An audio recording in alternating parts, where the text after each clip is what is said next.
샬롬. 오늘도 행복한 하루입니다. 예수님과 함께 오늘도 멋지게 하루 잘 사시기 바랍니다. 예수님의 흔적 65일째 예배입니다. 다 같이 사도신경으로 신앙 고백 드리시겠습니다. 전능하사 천지를 만드신 하나님 아버지를 내가 믿사오며 그 외아들 우리 주 예수 그리스도를 믿사오니 이는 성령으로 잉태하사 동정녀 마리아에게 나시고 본디오 빌라도에게 고난을 받으사 십자가에 못 박혀 죽으시고 장사한 지 사흘 만에 죽은 자 가운데서 다시 살아나시며 하늘에 오르사 전능하신 하나님 우편에 앉아 계시다가 저리로서 산자와 죽은 자를 심판하러 오시리라. 성령을 믿사오며 거룩한 공회와 성도가 서로 교통하는 것과 죄를 사하여 주시는 것과 몸이 다시 사는 것과 영원히 사는 것을 믿사옵나이다. 아멘. 요한복음 19장 1절부터 16절까지. 이에 빌라도가 예수를 데려다가 채찍질 하더라. 군인들이 가시나무로 관을 엮어 그 머리에 씌우고 자색 옷을 입히고 앞에 가서 이르되 유대인의 왕이여 평안할지어다 하며 손으로 때리더라. 빌라도가 다시 밖에 나가 말하되 보라, 이 사람을 데리고 너희에게 나오나니 이는 내가 그에게서 아무 죄도 찾지 못한 것을 너희로 알게 하려 함이로라 하더라. 이에 예수께서 가시관을 쓰고 자색 옷을 입고 나오시니 빌라도가 그들에게 말하되 보라, 이 사람이로다 하매 대제사장들과 아랫사람들이 예수를 보고 소리질러 이르되 십자가에 못 박으소서, 십자가에 못 박으소서 하는지라. 빌라도가 이르되 너희가 친히 데려다가 십자가에 못 박으라. 나는 그에게서 죄를 찾지 못하였노라. 유대인들이 대답하되 우리에게 법이 있으니 그 법대로 하면 그가 당연히 죽을 것은 그가 자기를 하나님의 아들이라 함이니이다. 빌라도가 이 말을 듣고 더욱 두려워하여 다시 관정에 들어가서 예수께 말하되 너는 어디로부터냐 하되 예수께서 대답하여 주지 아니하시는지라. 빌라도가 이르되 내게 말하지 아니하느냐. 내가 너를 놓을 고난도 있고 십자가에 못 박을 고난도 있는 줄 알지 못하느냐. 예수께서 대답하시되 위에서 주지 아니하셨더라면 나를 해할 고난이 없었으리니 그러므로 나를 내게 넘겨준 자의 죄는 더 크다 하시니라. 이러함으로 빌라도가 예수를 놓으려고 힘썼으나 유대인들이 소리질러 이르되 이 사람을 놓으면 가이사의 충신이 아니니이다. 무릇 자기를 왕이라 하는 자는 가이사를 반역하는 것이니이다. 빌라도가 이 말을 듣고 예수를 끌고 나가서 돌을 깐 뜰 히브리 말로 가바다에 있는 재판석에 앉아 있더라. 이날은 유월절의 준비일이요 때는 제6시라. 빌라도가 유대인들에게 이르되 보라, 너희의 왕이로다. 그들이 소리 지르되 없이 하소서, 없이 하소서. 그를 십자가에 못 박게 하소서. 빌라도가 이르되 내가 너희 왕을 십자가에 못 박으랴. 대제사장들이 대답하되 가이사 외에는 우리에게 왕이 없나이다 하니 이에 예수를 십자가에 못 박도록 그들에게 넘겨주니라. 먼저 어제 설교 내용 중에 약간 다른 부분이 있어서 정정하고자 합니다. 예수님께서 십자가에서 못 박히신 날은 유월절입니다. 예수님께서 제자들과 최후의 만찬을 하시고 겟세마네 동산에서 기도하신 시간도 이미 유월절입니다. 라고 말씀을 드렸는데 정정합니다. 예수님께서 십자가에서 못 박히신 날은 유월절 하루 전날인 유월절 준비일입니다. 그렇기 때문에 최후의 만찬, 겟세마네 기도도 당연히 유월절 하루 전인 준비일에 일어난 일입니다. 마태, 마가, 누가 공관복음에 최후의 만찬을 유월절 식사라고 기록되어 있어서 제가 잠시 잘못 이해했습니다.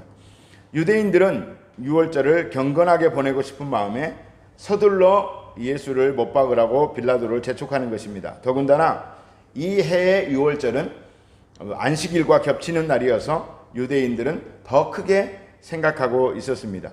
그런데 우리가 예수님을 유월절 어린 양이라고 하지 않습니까? 유월절에 십자가에서 못 박히셔서 그렇게 말하는 것이 아니라 준비일인 하루 전날 못 박히신 것입니다. 유대인들은 유월절 전에 집안에 있는 모든 누룩을 제거하고 유월절 준비일, 즉 유월절 하루 전에 양을 잡아서 유월절을 준비합니다. 이런 의미에서 예수님은 유월절 어린 양이 되시는 것입니다.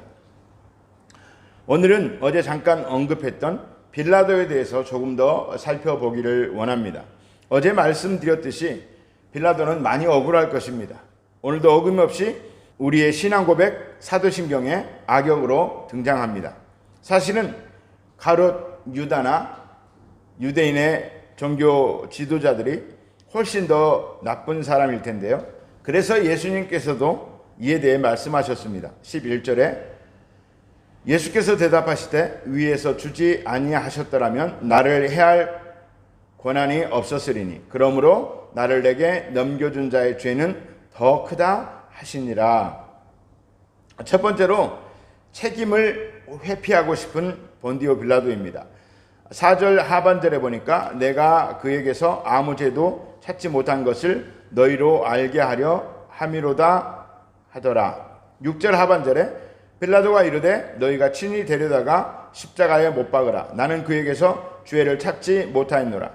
12절 상반절에 이러함으로 빌라도가 예수를 놓으려고 힘썼으나 빌라도는 어떻게든 예수님을 풀어주고 싶었고 무엇인지 모를 영적인 두려움에서 벗어나고 싶었던 것 같습니다. 한마디로 이 일에 엮이지 않고 싶었던 것이죠. 더군다나 빌라도의 아내는 적극적으로 예수님을 풀어줄 것을 간청하고 있습니다. 마태복음 27장 19절에 보니까 총독이 재판석에 앉았을 때에 그의 아내가 사람을 보내어 이르되 저 옳은 사람에게 아무 상관도 하지 마옵소서. 오늘 꿈에 내가 그 사람으로 인하여 얘를 많이 태웠나이다 하더라. 아무리 로마의 총독이라도 영적인 면에 있어서는 두려움을 느낄 수밖에 없었습니다. 인간은 누구나 그럴 것입니다. 자신이 경험해 보지 않은 미지의 세계에 대한 설렘과 두려움이 있기 마련이죠. 그런데 그 대상이 신적인 존재라면, 절대자라면 더 그럴 것입니다. 7절 8절을 보겠습니다. 유대인들이 대답하되 우리에게 법이 있으니 그 법대로 하면 그가 당연히 죽을 것은 그가 자기를 하나님의 아들이라 함이니이다. 빌라도가 이 말을 듣고 더욱 두려워하여. 둘째, 자신의 한계를 뛰어넘지 못하는 빌라도에 대해서 살펴보겠습니다. 10절에 빌라도가 이르되 내게 말하지 아니하느냐? 내가 너를 놓을 고난도 있고 십자가에 못 박을 고난도 있는 줄 알지 못하느냐? 자신의 말대로 빌라도에게는 예수님을 풀어줄 고난도 있고 십자가에 못 박을 고난도 있습니다.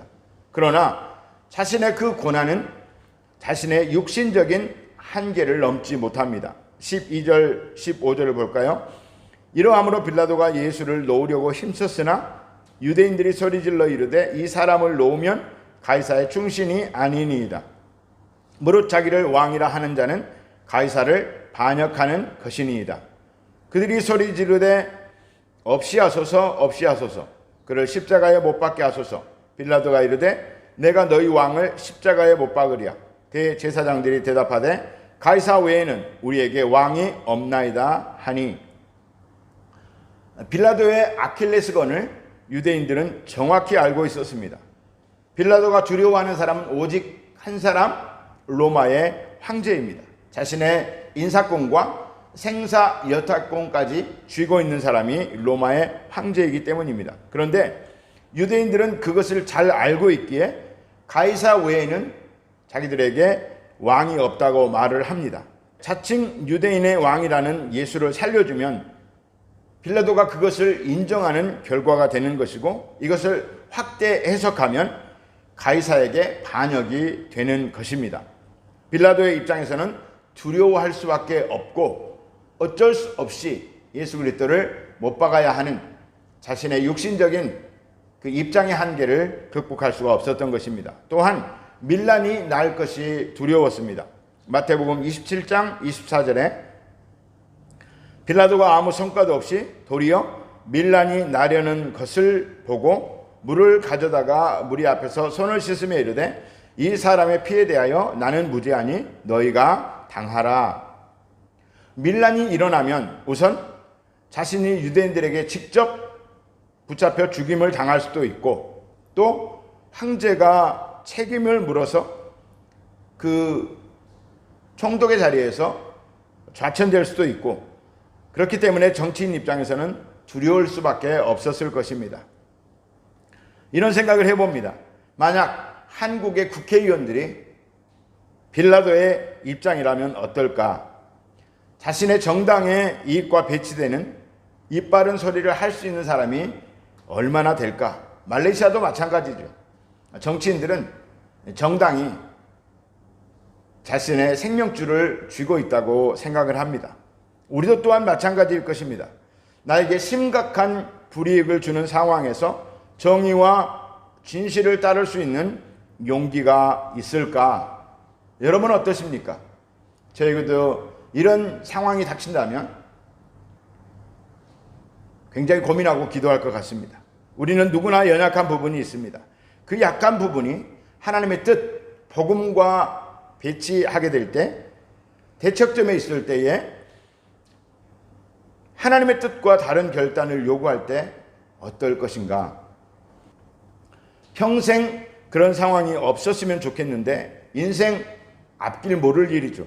그래서 미리미리 그런 상황을 시뮬레이션 해보는 것입니다. 내가 만약 빌라도였다면 나는 어떤 선택을 했을 것인가? 그리고 자신의 답을 미리 정하는 것이죠.